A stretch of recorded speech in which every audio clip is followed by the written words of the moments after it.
Welcome to the Salmon Runs YouTube. Enjoy the video. You begin by powering the Magnifica S down and unplugging it to avoid any accidental pumps or heating. Safety first. Once done, remove the water tank and slide out the drip tray so you have clear access. Open the front service door and locate the brew group release, usually a red or gray tab. Push or lift that release and start to pull the infuser out gently. You should feel it disengage from the carriage as you pull straight out.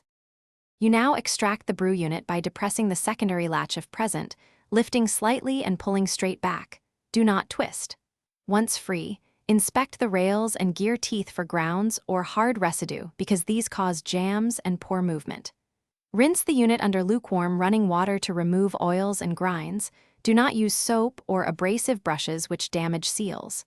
While it dries, check the machine's internal track and remove any debris, so reinsertion will be smooth and aligned. To finish, align the infuser's guide rails with the carriage channel and slide it straight in until you hear a firm click.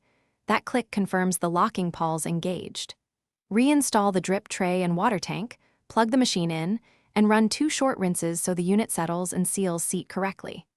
If the infuser won't insert or feels stuck, stop, remove again, inspect for trapped grounds or a misaligned latch, and descaling or gentle lever. Thanks for watching. Consider subscribing if we helped you.